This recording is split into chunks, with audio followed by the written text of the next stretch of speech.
Bonsoir à toutes et à tous, bienvenue dans la grande édition du journal télévisé sur ESAE TV. Dans un instant, les principaux titres des informations à développer. Laurent Metteillon réfute les accusations du gouvernement l'impliquant dans une affaire de dépôt à terme dans une banque privée de la place qui était sous administration provisoire après le retrait de son agrément par la commission bancaire de l'UEMOA.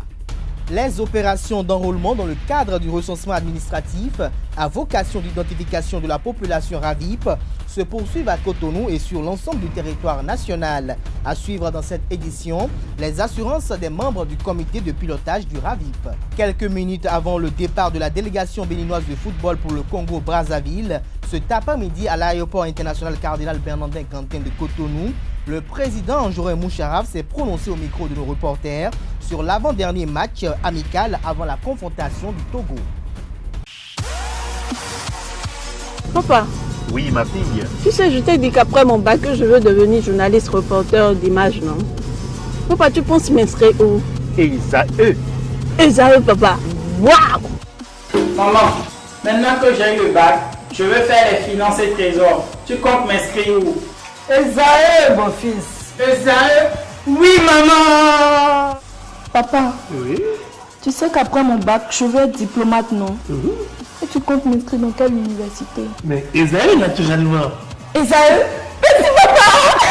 À ESAE, vous êtes bien formé dans les filières comme administration du travail et de la sécurité sociale, administration générale et territoriale, administration des impôts, gestion des marchés publics, planification et développement local, droit et sciences politiques, sciences économiques et de gestion. ESAE, c'est aussi sa télé numérique ESAE TV et son journal L'Informateur. ESAE, c'est à Bedjromédé, 3e rue après le carrefour 16 ampoules allant à Jericho. Numéro de téléphone 98 98 14 00 96 80 55 11 90 93 65 21.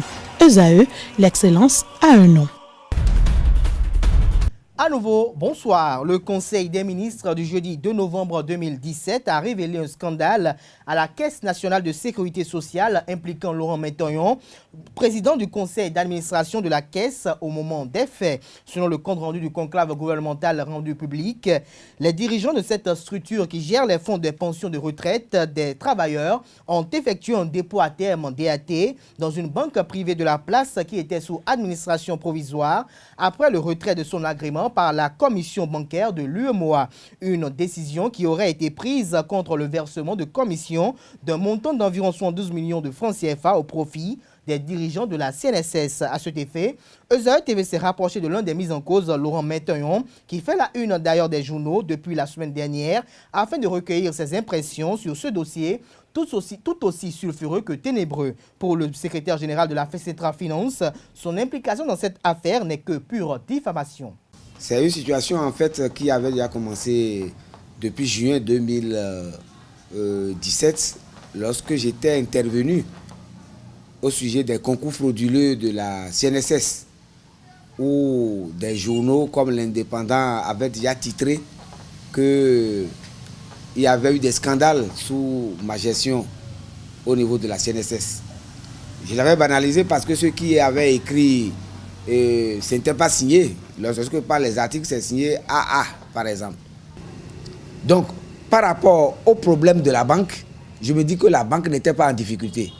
Si elle était en difficulté, le conseil d'administration qui est là actuellement ne peut pas avoir placé le mois passé 4 milliards dans la même banque qu'on dit être en difficulté selon le conseil des ministres. Maintenant, 71 millions 994 537 francs CFA au profit des dirigeants de la CNSS. Moi, je suis pas un dirigeant de la CNSS. Dans la mesure où les porteurs d'affaires ou bien le porteur d'affaires, ce n'est pas le président du conseil d'administration ni les membres du conseil d'administration. Alors, ce qui est approuvé aujourd'hui, c'est les 71 millions là sont tombés dans les mains de qui? Comment il a fait une répartition et qui sont ceux qui sont alors bénéficiaires. Surtout que nous, on est là pour le contrôle de la gestion de la CNSS. Et ce qui me paraît bizarre, c'est qu'à ce conseil des ministres siègent au moins 3 ministres des finances que j'ai connus. Bio Tchane, Koupaki, Adidja Toumatis. C'est des ministres que j'ai connus et qui non seulement connaissent ma moralité, connaissent comment j'ai pu, au niveau des marchés publics, travailler pour qu'aucune plainte ne leur soit parvenue et que rien ne se soit passé sous ma gestion. Alors, que l'inspection générale des finances puisse faire une enquête complémentaire, dit-on, et que personne ne m'ait écouté, et qu'on commence pas à mettre dans le conseil des ministres qu'il y a eu des actes de gestion frauduleuse et qu'on a bénéficié des commissions occultes. Commissions occultes et où autoriser les 10 placements. Et on dit qu'il s'agit notamment de qui? Laurent Metognon, président du conseil d'administration, Célestin Aonon, directeur général de la CNSS, Moussa Jérémy Mora, directeur financier. En quoi moi je suis dirigeant de la CNSS quand on est un certain nombre, lorsque on finit le travail et qu'on a donné l'accord, c'est tous les membres du conseil d'administration qui signent. Et lorsqu'on a signé, ce papier, c'est ça qui autorise la direction générale à faire les placements. C'est là où je ne comprends rien. Et que je sois à la une de tous les journaux à la veille d'une marche qu'on a programmée au niveau du Front pour le studio patriotique. Mais la même chose, lorsqu'on avait programmé une marche le 22 juin, les journaux comme l'Indépendant avaient déjà titré que j'étais au cœur d'un scandale. Eux, ils parlaient même de 12 milliards. Et on essaie de me montrer comme quelqu'un qui a perdu 10 milliards au niveau de la CNSS, ce qui pourrait hypothéquer le paiement des pensions aux retraités et de suite. Mais je trouve que c'est extrêmement grave. Non seulement la présomption d'innocence, on ne me l'a même pas accordée, mais on dit que Metognon Laurent fait partie de ceux qui ont perçu une commission occulte.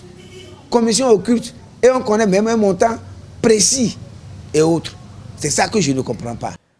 Restons avec Laurent Metognon, ancien président du conseil d'administration de la Caisse nationale de sécurité sociale du Bénin.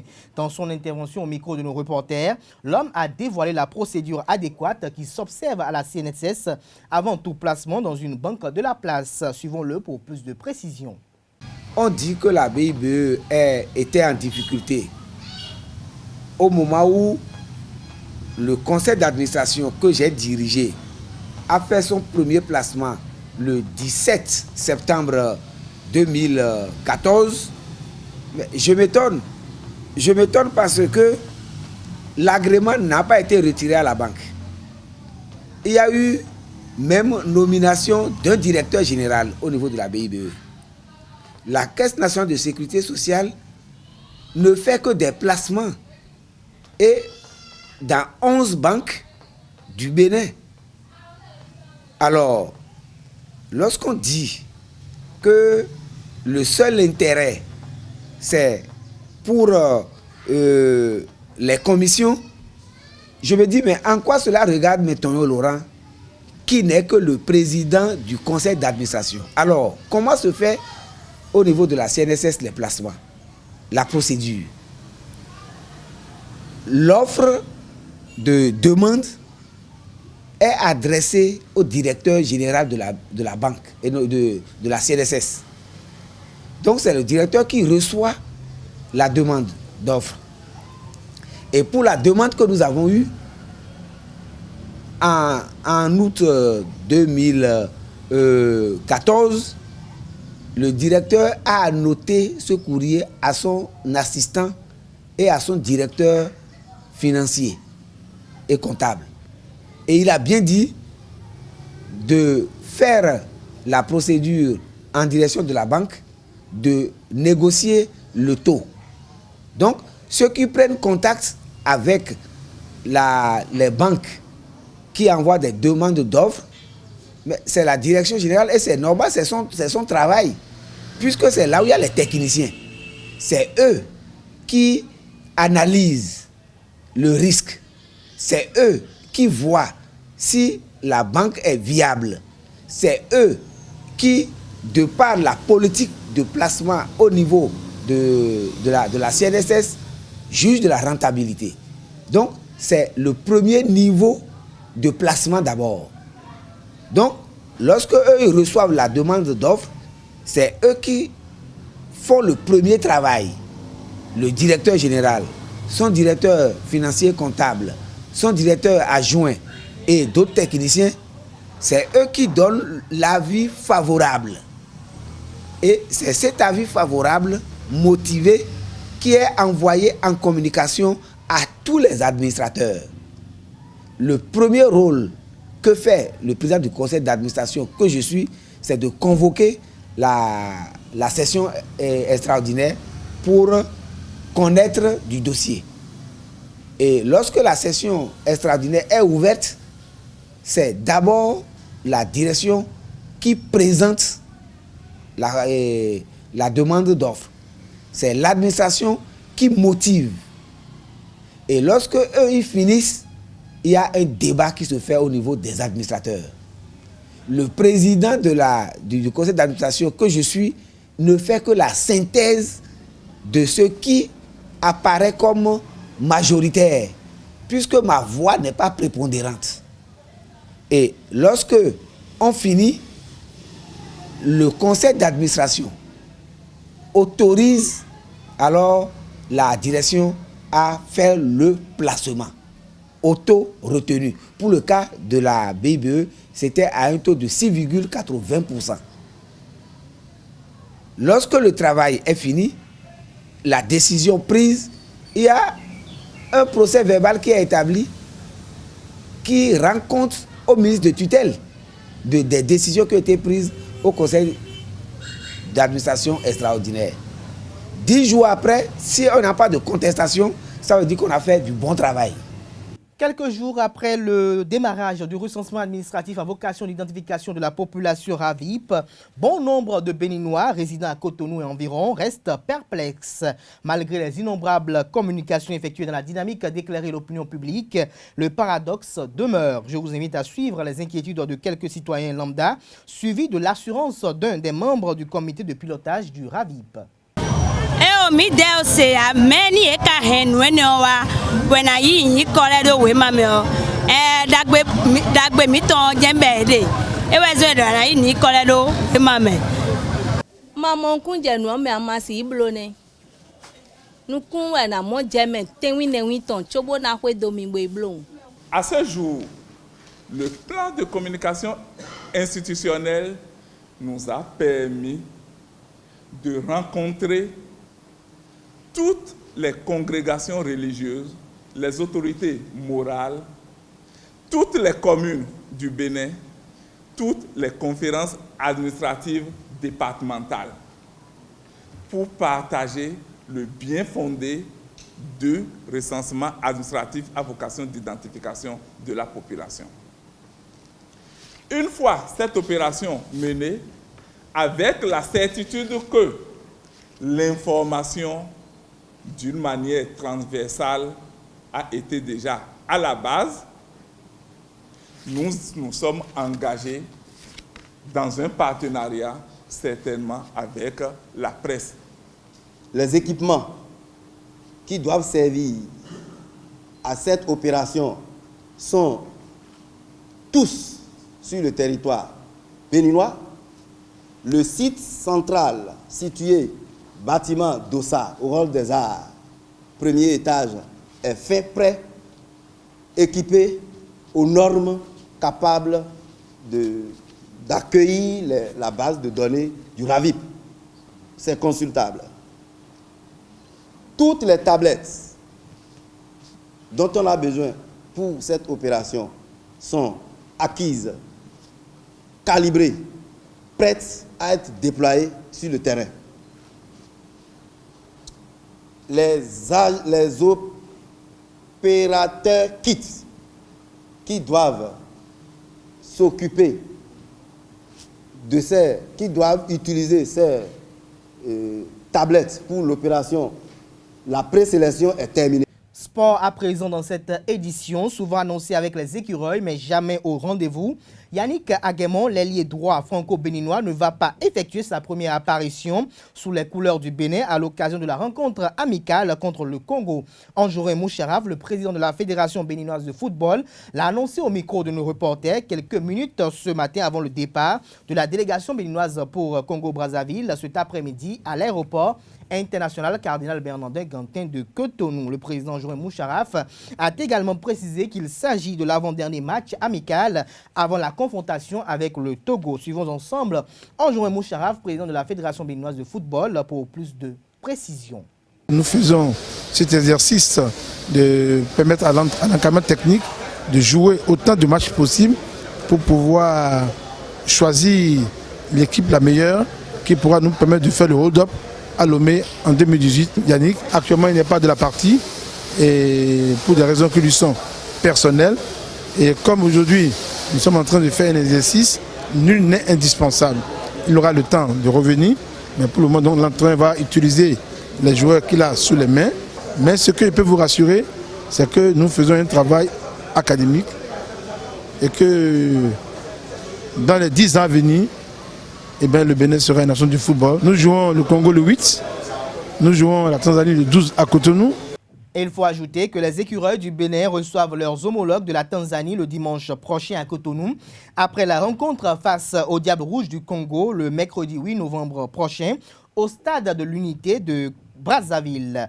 Les joueurs de l'Eusa FC ont tenu leur rang en venant à bout de Soleil FC sur la plus petite des marges de 1-0 à l'issue d'une rencontre dont l'arbitrage a été fortement décrié. Le club de Clément Adéoti Adéchian a su faire la différence en première période pour partager la première place du championnat des ASOS. Les coéquipiers de Charbel Gomez, malgré la pluie qui s'est invitée, ont une fois de plus livré une copie très propre. Suivons ensemble l'essentiel des réactions d'après-match à travers cet élément que je vous invite d'ailleurs à suivre avec beaucoup d'attention. C'était un match trop engagé. Il y avait trop d'engagement. Évidemment, les deux équipes, c'est des équipes joueuses et qui, dans ce genre de confrontation, ça se passe souvent comme ça. Donc c'était un match très engagé. Alors, le premier qui faisait la différence, c'est-à-dire le premier qui marquait, devait, comment dit-on, l'emporter. Voilà ce qu'on a fait. Et là, on est victorieux. Assos a joué hier et a eu 25 points aussi. Ouais. Donc on a 25 points à égalité de points avec Assos. C'est une victoire qu'on est en train de chercher depuis parce qu'on rivalisait la tête avec Assos. Or hier Assos avait joué, il a gagné, il a 25 points. Actuellement, nous-mêmes on a 25 points maintenant. Maintenant on est toujours à la tête, mais il faut qu'on fasse redouer d'efforts. Parce que c'est une victoire importante pour nous. C'est pour ça qu'on s'est battu pour avoir cette victoire. On a trouvé beaucoup d'occasions et qu'on peut plus marquer plus que ça. Moi-même j'en ai trouvé, mais je n'ai pas pu marquer. Bon, le but qui doit rentrer, c'est ça qui rentre. Et le score final, c'est ça, 1-0. Et on est satisfait de ça. Mesdames et messieurs, c'est la fin de cette édition sur ESAE TV. Merci de l'avoir suivi et passez une agréable soirée en compagnie de nos programmes sur les www.esaetv.com. Bonsoir.